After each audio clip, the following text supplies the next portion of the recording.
Que nous réserve le Bitcoin pour cette semaine? C'est ce que nous allons voir dans l'analyse du jour. Mais avant de commencer, n'oubliez pas de vous abonner, de mettre un petit pouce bleu et de laisser un commentaire. Alors aujourd'hui, contrairement à d'habitude, on va essayer avec le lundi, c'est l'analyse weekly, et en général, c'est des vidéos assez longues, mais on va essayer un peu de changer, de, euh, de faire un peu plus concis et on va pas s'attarder trop longtemps sur un indicateur, parce qu'il y a des choses que je voulais voir. Effectivement, je voulais passer un peu de temps sur certains indicateurs, mais je pense qu'on le fera plutôt au cours de la semaine. Et là, on va juste passer en revue un peu tout ce qui a changé par rapport aux semaines précédentes. Alors, avant de commencer, bien entendu, on va directement vers la cryptomap. Alors, on va commencer par la cryptomap de la semaine, qui est plutôt entièrement verte, pratiquement, à part quelques altcoins. Alors, Home, on va en parler après. Et on peut voir certains qui ont même très bien performé, notamment Jasmy 71%, XCN 125%, Fartcoin 72%, HTN et Hype respectivement un peu plus de 45% chacun. Donc globalement, c'est plutôt positif. Sur la journée, par contre, c'est plutôt mitigé. Voilà, il y a le Bitcoin, il est un petit peu en train de consolider, hein, il a un petit rebond de consolidation. Et les altcoins sont plutôt indécis, et notamment Home. Alors Home, on va pas trop en parler. Pourquoi? Parce que tout simplement, il y a déjà tout le monde qui en parle. Voilà, donc je vais pas faire une vidéo comme tout le monde, cet altcoin a perdu 90%, qu'est-ce qui se passe? Opportunité du siècle, machin, pour faire des vues. Vous savez, moi, c'est pas mon délire. Donc si vous voulez qu'on en parle plus amplement, tout simplement parce que vous voulez savoir ce que j'en pense, si vous avez du Home en portefeuille, du Mantra en portefeuille, alors dans ce cas-là, on en parlera plus amplement. Mais sinon, on va pas trop s'attarder dessus. Euh, Effectivement, on m'avait demandé de l'analyser à l'époque, on l'avait analysé, hein. Je vous avais donné 2 points d'achat, parce qu'on avait une belle trendline, une petite épaule tête épaule inversée, un niveau à casser, et comme vous le savez, quand on a cette structure, l'achat, les points d'achat, c'est ici ou ici, voire les deux si on veut acheter en 2 étapes. Alors, moi, j'en ai pas en portefeuille, parce que tout simplement, je peux pas acheter toutes les cryptos qu'on me demande d'analyser. Mais c'est pour ça que souvent je vous dis que si vous êtes placé sur les altcoins, non seulement il faut attendre les confirmations, mais il faut également être très diversifié. Pourquoi? Parce que plus vous êtes diversifié et plus vous avez de la chance de tomber sur une crypto qui peut faire des rendements intéressants. Et là, on parle de, hop, alors, hop, si ça veut bien se décaler, on parle de 32 000 ça fait un fois 300, 320, si je ne me trompe pas, quelque chose comme ça, un peu plus de fois 300. Donc, une seule crypto comme ça en portefeuille, ça vous rattrape toutes vos pertes que vous puissiez avoir, hein. Vous mettez 100 balles ici, fois 300, ça veut dire, si je ne me trompe pas, ça fait 30 000. Hein, fois 30, ça fait 3 000, ça fait 30 000. Hein. Donc effectivement, mettons que vous aviez un portefeuille de 10 000 balles, même si toutes vos cryptos vont à zéro, et bien avec celle-là, vous êtes à 30 000. Donc voilà, vous avez déjà fait 3 fois avec une crypto, ce qui est plutôt pas mal. Malheureusement, ce bull run-là, malgré que moi j'ai bien diversifié mon portefeuille, j'étais à près de 50 cryptos, eh bien j'en ai aucune qui a fait ce genre de mouvement. Voilà. Mais bon, bref, passons. Pourquoi elle a craché? Franchement, j'en ai aucune idée. J'ai pas été voir, hein, comme je vous ai dit, si vous voulez que je l'analyse, etc., je pourrais aller me renseigner plus amplement. Bon, si vous avez la réponse en commentaire, allez-y. J'ai été voir du côté de la tokenomique, parce que je me suis dit, bon, le truc, il a fait x300. S'il y avait un gros déblocage de tokens, c'est normal que les mecs, ils prennent leur profit, hein, tout simplement, parce que les temps sont incertains, ils sont à x300, x200, ou peut-être même s'ils ont acheté avant que ça sorte, peut-être moins cher que les prix là, ils sont peut-être à x500, forcément, il y a des gros profits. Mais c'est pas le cas, hein. Il suffit d'aller sur CoinMarketCap. Alors, quand il y a, des fois sur certaines cryptos, il n'y a pas, la majorité, il y a token unlock, et vous pouvez voir les tokens qui se débloquent. Vous mettez là, même petit déverrouillage, passé, et ce qu'on peut voir, c'est que non, c'est 0,02% par jour, très régulier, donc il n'y a aucun gros déblocage sur Montra. Donc, soit il s'est passé un problème du côté de la blockchain, soit du côté du site, je sais pas. En tout cas, voilà. Si ça vous intéresse, on fera une analyse dessus. Est-ce que c'est intéressant de l'acheter? On est effectivement, on va se mettre en mensuel, on est hein, sur un niveau où on a travaillé un peu, mais c'est toujours risqué parce que voilà, si on casse ces niveaux, après, vous voyez que il y a juste un gros déséquilibre de marché et on ne sait pas jusqu'où ça pourrait descendre, hein. Donc effectivement, on est sur du coup un niveau d'achat intéressant, mais il faut bien entendu là aller faire une analyse fondamentale, si voir il n'y a pas de gros problème sur la blockchain ou un hack ou peu importe. s'il n'y a pas de problème majeur et que c'est du FUD ou alors que c'est une fausse news, une fausse bad news plutôt, effectivement, on pourrait être sur un niveau d'achat très intéressant. Mais voilà, c'est un peu qui tout double. Faut aller se renseigner, bien entendu, avant, parce que comme je vous dis, après, ça peut reperdre 80% au besoin. Bref, on va aller voir le dollar, et le dollar, c'est très bien. C'est très bien. Il a clôturé la semaine dernière sous le canal, sous le range. On est sur la bougie de confirmation. Donc cette semaine, si on clôture comme ça, donc en dessous des, exactement, en dessous des 100, voilà, si on clôture en dessous des 100, eh bien, ça diminue grandement la possibilité de fake out comme ici, hein, parce que vous voyez, on a clôturé, mais ensuite on a réintégré, puis on est remonté tout en haut du canal. Donc, donc ce qu'on veut, c'est bien la clôture, la bougie de confirmation. Donc ça diminue les risques de fake out, et bien entendu, ça augmente la probabilité qu'on continue la chute. Hein, et ce qui serait, alors je vais me mettre des guillemets maintenant parce que pour l'instant, c'est vrai que depuis quelques temps, heu, on a le dollar qui va dans le même sens que le bitcoin et les marchés traditionnels. Mais espérons que c'était juste du court terme et que le bitcoin va enfin rebondir parce que en tout cas, on a toutes les conditions pour, comme on l'a vu dans les vidéos de la semaine dernière, hein. D'ailleurs, je vous invite à aller voir les vidéos de la semaine dernière, hein, si vous voulez des analyses complètes et pourquoi, sur mes vidéos, Bitcoin doit réagir vite, qui tout double, et cetera. Parce que, on est vraiment sur un niveau idéal pour, qu'il se passe quelque chose, mais, faut-il encore qu'il se passe quelque chose? Voilà, donc au niveau du gap, cette semaine, on n'a pas fait de nouveau gap et c'est très bien. J'avais peur qu'on pump ce week-end, vu qu'on a commencé à casser un petit peu. Alors, hop, je vais vous montrer rapidement. Vous voyez, ce week-end, on a commencé à casser la trendline. J'ai eu peur que ça démarre. J'ai prié pour qu'on consolide. C'est ce qui s'est passé. Sinon, ça aurait créé un gap. Et malheureusement, même si on aurait pump et qu'on serait là à 87, 88, 90 000 dollars, il y aurait eu 80% de chance qu'on vienne combler ce gap dans les 2 semaines qui viennent. Donc, j'ai prié pour pas qu'on parte, qu'on consolide et c'est ce qui s'est passé. Du coup, on n'a pas de gap cette semaine, c'est très bien. Et là, aujourd'hui, alors, encore une fois, prudence, on vient de combler, alors pile poil, hein, vous voyez, ouais, un petit peu, voilà, on a dépassé légèrement. On vient de combler le petit gap qui est resté là au 85 585 dollars. Donc, on va enlever la petite ligne. Il n'y a plus de gap, voilà. Donc, maintenant, si on doit monter, ce ne sera pas pour combler un gap, ce sera juste pour monter. Et il n'y a plus de gap sous nos pieds. Donc, en fait, on est tranquille au niveau des gaps, peu importe que le mouvement, que le Bitcoin décide quel mouvement, il n'y a rien qui pourra le faire tendre à recorriger ou à remonter pour aller combler l'un ou l'autre des gaps.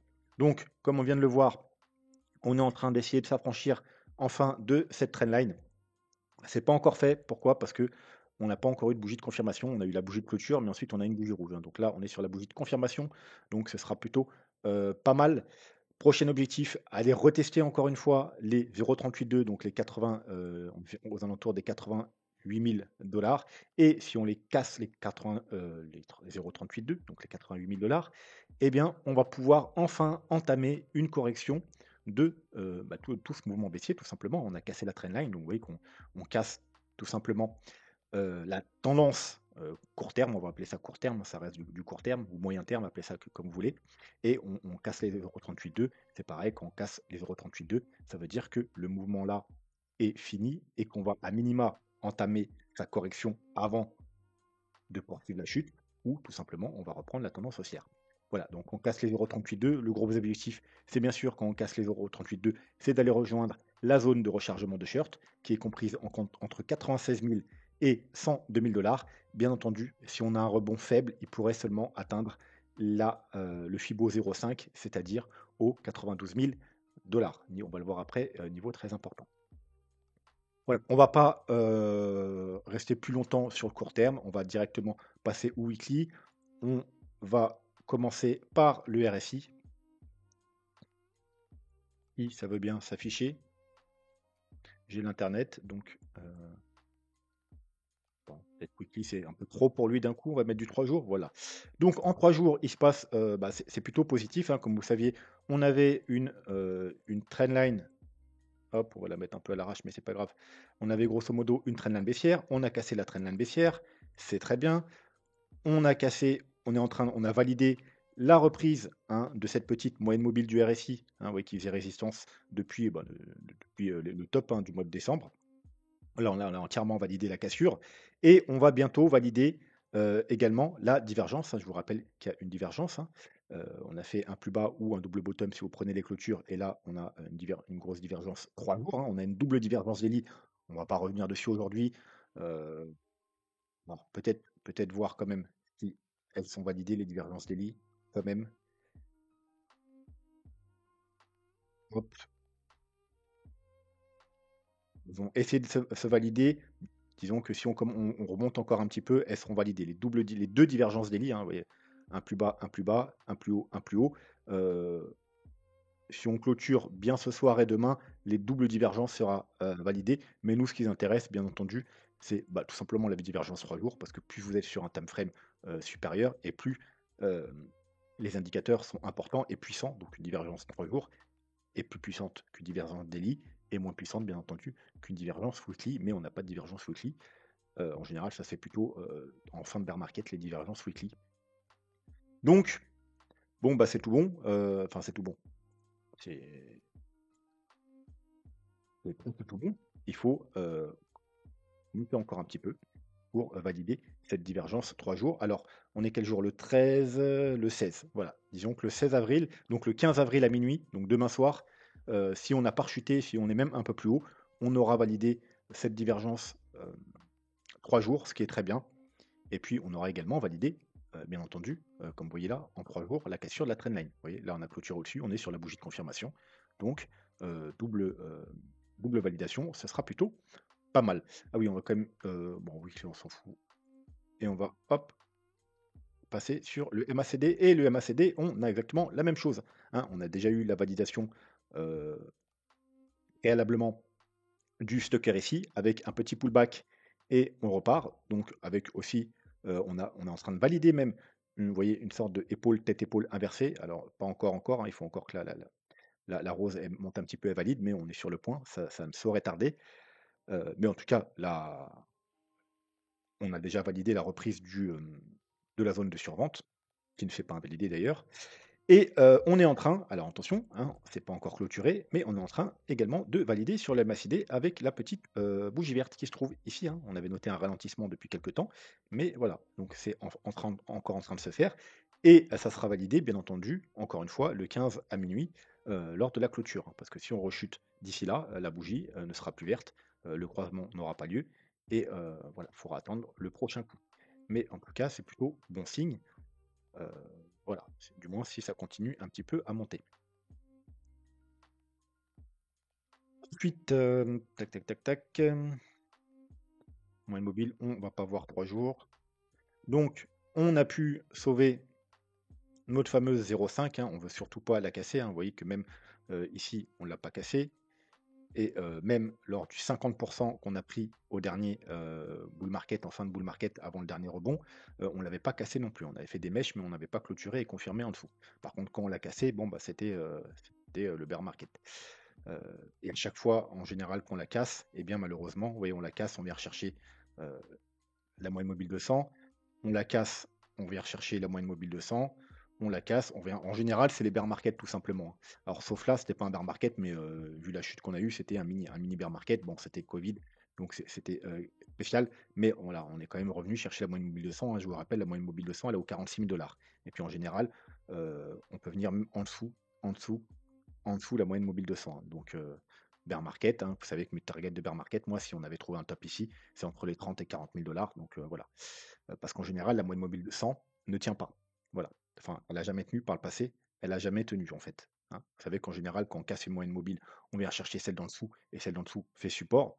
Mais en tout cas, par le passé, la moyenne mobile 100, effectivement, vous voyez, on y vient, on rebondit, hein, mais ensuite, on se prend en résistance, les 2 autres moyennes mobiles et on repart. Elle a jamais tenu, on n'est jamais venu faire des plus hauts, si vous voulez, après être venu la chercher la moyenne mobile 100. Vous voyez là, on l'a cassée directement. Là, pareil, elle a fait un rebond, mais on l'a recassée après. Heu, Là, pareil, on a fait un léger rebond. On est venu, attends, je vais hop zoomer. On est revenu tester, hop, on est revenu tester la moyenne mobile 21. Donc en général, on vient tester une ou l'autre des moyennes mobiles. Et puis ensuite, on vient chercher la moyenne mobile de 100. Donc on voulait éviter à tout prix ça. Donc c'est chose faite. Vous voyez, on pourrait. Alors attention, on pourrait très bien être. Alors on va le voir avec Kishimoku. Mais en tout cas, prochain objectif, c'est les 92 000 $. Ça vous rappelle quelque chose? Oui, c'est le niveau des 0,5. Donc il faut être prudent, hein. Bien entendu, le rebond peut s'arrêter seulement là, puisqu'il y aura non seulement les 0,5 de Fibo, mais effectivement, il y aura la EMA 21. Vous voyez là, on pourrait être dans ce genre de mouvement là ou là, peu importe. On est venu toucher la moyenne mobile 50. Là, on a rebondi et vous voyez, on a fait rejet. Bon, on a eu de la chance. La moyenne mobile 50 nous a sauvé une deuxième fois. On a rebondi. Là, on a cassé. On a fait un pullback. Et ensuite, on a pu enfin, du coup, repartir. Donc, c'est ce qu'on veut. On veut casser, pullback ou pas, et repartir. Ou partir tout droit. Mais il faudra être très prudent. Si on y va, hein, on ne s'est même pas dit qu'on va y aller, mais si on y va, il pourrait y avoir un rejet, bien évidemment, au niveau des 92 000 dollars. Surtout qu'en plus, c'est le niveau 0,5 de Fibonacci. Donc, 3 jours, pareil, on a sauvé les meubles, hein. Ce qu'on voulait surtout pas, c'était confirmer cette cassure du nuage, hein, parce que tout simplement, bah, il n'y a plus rien en dessous le nuage, hein, puisqu'on est déjà en dessous de la Tinkan, la Kijun, et être en dessous le nuage, ça veut dire on serait passé totalement bearish en 3 jours, et il n'y a plus aucun support sous nos pieds, tout simplement. Donc, on voulait vraiment éviter de confirmer la cassure. Donc, on a clôturé et on ne voulait pas avoir une bougie de confirmation. On a réintégré.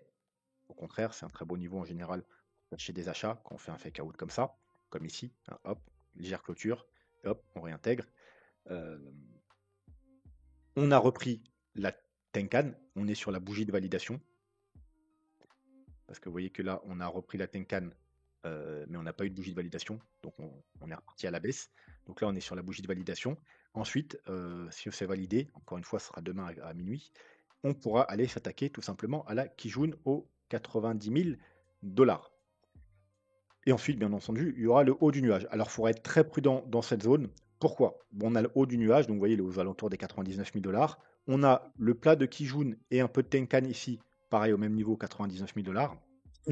Et ensuite, il y a notre lagging span qui, elle, bien entendu, le prix va remonter, ça va remonter, et là, elle va se taper une triple résistance, c'est-à-dire le prix, hein, donc le prix aux alentours des 95 700, allez, on va arrondir à 96 000, donc jusqu'à ce niveau-là, 99 000, donc de 96 à 99 000 dollars, ça va être une zone vraiment pas évidente à passer. Et puis si on retourne ici, aux 96 000 dollars, on a quoi? On a notre fameux 0,618. Et vous savez, en général, ce niveau, il est très important.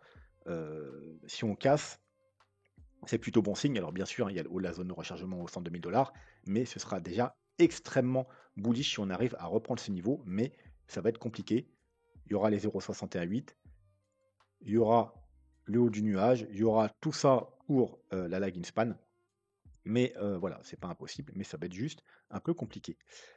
En weekly, par contre, ça ne nous raconte pas tout à fait la même histoire, puisque notre lagging span, elle est au-dessus de tout, hein, donc on est toujours, on n'est pas encore, on n'est jamais vraiment passé totalement bearish, hein, sur le weekly, parce que pour passer bearish, il faut la lagging span passe en dessous du prix, il faut que le prix, donc la ligne de prix, soit en dessous la Kenkan, la Kijun et du nuage.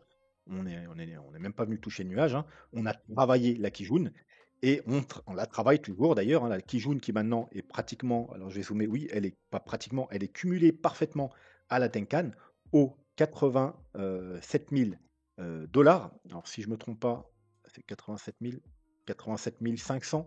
Ça pratiquement au niveau des 0,382. Oui, à 500 dollars près.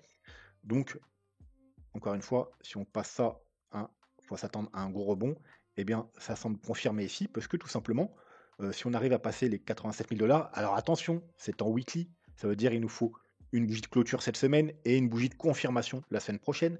Mais si ça se produit, on repassera tout simplement totalement bullish sur Ishimoku en weekly, ce qui est une très bonne chose. Alors attention, encore une fois, on va comparer par rapport à ce mouvement-là. Vous voyez, ici on est venu casser, hein, on a fait une grande mèche et on a récupéré. On a récupéré, mais vous voyez qu'on a clôturé, hein, donc là, on pourrait clôturer, mais malheureusement, on n'a pas eu de bougie de confirmation. Au contraire, hop, on est revenu toucher le nuage. Et vous voyez qu'en plus, on se trouve à peu près dans une même zone, hein, vous voyez que cette mèche-là, se trouvait, vous voyez, à peu près dans la partie ascendante du nuage. Là, alors, c'est décalé de quelques jours, mais bon, on se trouve pratiquement là. Donc, on pourrait totalement faire à peu près la même chose, hein. On clôture légèrement, on revient tester le haut du nuage, vous voyez, hop, on clôture légèrement et on revient tester le haut du nuage vers les 76 000, sans pour autant, si ça se produit exactement pareil, faire un nouveau plus bas. Vous voyez que là, on n'a pas fait de nouveau plus bas. Et là, si on revient tester là, on ne fera pas de nouveau plus bas vu que c'est à 74 000 pour ensuite monter ou casser le nuage. Et là, bon, bah, c'est fuyez, pauvre fou, parce que c'est terminé, hein. C'est terminé. On sera en dessous le nuage et on passera totalement bearish sur Ishimoku. Là, la Ginspan, en plus, à ce niveau-là, vous voyez à peu près au même niveau, aux 74 000 bah, elle sera totalement bearish aussi, puisqu'on sera en dessous le prix, et la Tenkan et la Kijun, donc il n'y a plus grand chose qui pourra nous sauver.